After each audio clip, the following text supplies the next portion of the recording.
अपघाताच्या तपासाबाबत जय पवार पुढाकार घेत असतील तर चांगलंच आहे असं रोहित पवार यांनी म्हटलंय।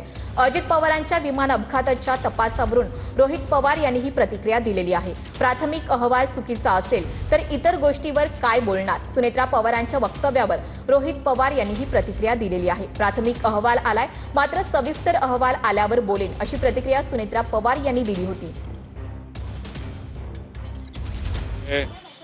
या बाबतीत पुढाकार घेत असेल तर ती चांगलीच गोष्ट आहे। प्रत्येक व्यक्ती जेव्हा लढेल तेव्हाच कुठेतरी या बलाढ्य शक्तीच्या विरोधात दादांना न्याय मिळण्यासाठी आपल्याला यश येऊ शकतं।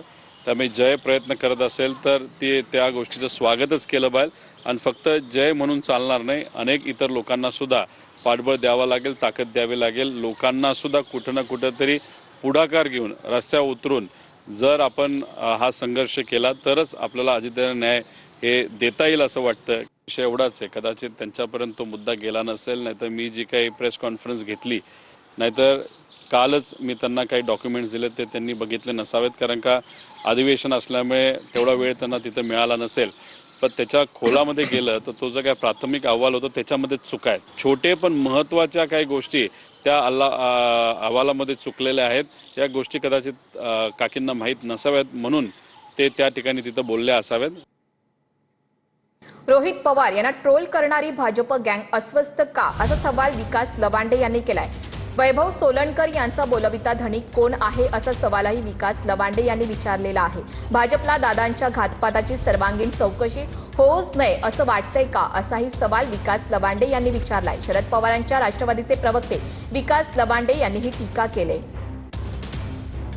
त्यांनी काय ट्विट केलेलं आहे ते आपण पाहूयात। अजितदादांना न्याय मिळावा यासाठी रोहित पवार पुराव्यासह मुद्देसूद पाठपुरावा करत आहेत, त्याबाबत शासनाकडे काही उत्तर नाही। रोहित पवारांना ट्रोल करणारी भाजप गँग इतकी अस्वस्थ का होत आहे? रोहित पवारांच्या साखर कारखान्याच्या धुरामुळे दादांचं विमान कोसळलं असा राजकीय हेतूनं बालिश आरोप करणारे पुणे जिल्हा भाजप युवा मोर्चाचा कुणालाही माहीत नसलेला जिल्हाध्यक्ष वैभव सोलनकर यांचा बोलविता धनिक कोण आहे याचं उत्तर मुख्यमंत्री साहेब आपण देऊ शकत नसाल तर साताराचे गोरे किंवा नगरचे विखे देतील का? खालच्या पातळीवर जाऊन राजकारण करणाऱ्या भाजपला अजितदादांच्या घातपाताची सर्वांगीण चौकशी होऊच नये, रोहित पवारांनी त्याबाबत कुठेही पाठपुरावा करूच नये ही अस्वस्थ असलेल्या भाजपची इच्छा आहे का असा सवाल ट्विटद्वारे विकास लवांडे यांनी केलेला आहे। पुण्याच्या मंचरमध्ये दर्गा आणि पांडवकालीन बारव प्रकरणी वाद उफाळून आलेला आहे।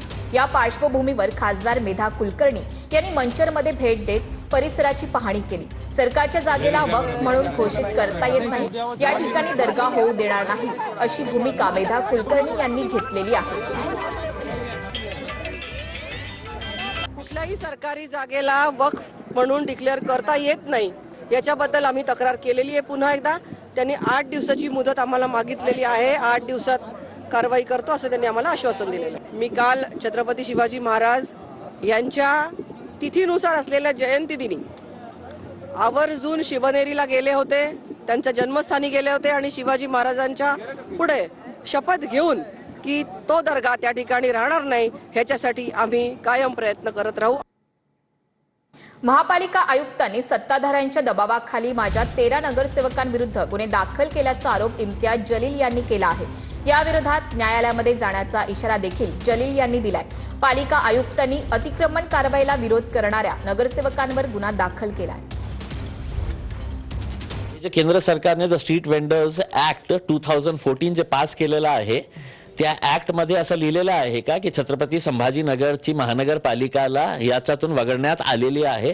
तुम्ही हॉकर्स तयार करू नका, तुम्ही दमदाटी करा, दादागिरी करा फक्त गोरगरीब हॉकर्सवर। कोणी हॉकर रस्त्याला आपली जागीर समजून रस्त्यावर उभे राहत असेल तर त्यांच्यावर कारवाई करा, कोणीही त्याच्या समर्थनात येणार नाही आहे। आता तुम्ही केस केलेले आहे, तुम्ही इन्क्वायरी करा आणि मी आपल्याला स्पष्टपणे सांगतो, मी कोर्टामध्ये सिद्ध करून देईल की जे लोकांचे माझे कॉर्पोरेटर्सचे नाव टाकण्यात आले होते त्याच्यापैकी किती कॉर्पोरेटर्स त्यावेळी उपस्थित होते आणि किती कॉर्पोरेटर्सच्या बळजबरीने नाव त्याच्यामध्ये ऍड करण्यात आले होते।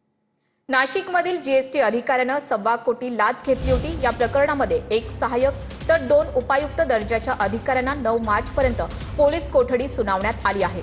मुंबईच्या एसीबी पथकानं काल जीएसटी अधिकाऱ्यांना 20 लाखांची लाच घेताना ताब्यात घेतले. बिल्डर विरोधात कारवाईचा तपास पूर्ण करण्याच्या मोबदल्यात लाच मागितली होती.